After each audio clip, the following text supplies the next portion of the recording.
உலக தொழிலாளர்கள் ஒருங்கிணைந்து புதிய பொருளாதார கொள்கைகளுக்கு எதிராக,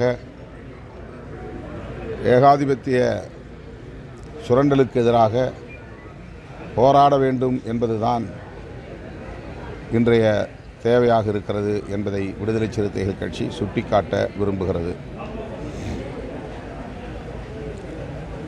மக்கள் தொகை கணக்கெடுப்பின் போது சாதிவாரி கணக்கெடுப்பும் நடத்தப்படும் என்று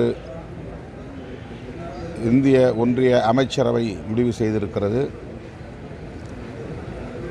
மக்கள் தொகை கணக்கெடுப்பு எப்போது நடைபெறும் என்பது அறிவிக்கப்படவில்லை.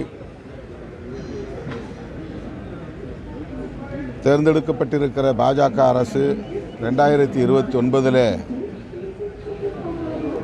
தனது பதவிக்காலத்தை நிறைவு செய்கிறது. ஆனால் மக்கள் தொகை கணக்கெடுப்பு 2031 தான் நடைபெறும் என்ற நிலை இருக்கிறது. 2021 நடந்திருக்க வேண்டும். கொரோனா தொற்று காரணமாக அது தள்ளி போயிருக்கிறது. ஆகவே அடுத்து 10 ஆண்டுகளுக்கு பிறகுதான் மக்கள் தொகை கணக்கெடுப்பு நடக்கும் என்றால் 2031 தான் அந்த காலக்கெடு வருகிறது. 2031 பிஜேபி ஆட்சியில் இருக்குமா என்ற கேள்வி எழுகிறது. 2029 பொதுத் தேர்தலுக்கு பிறகுதான் அது உறுதியாகும்.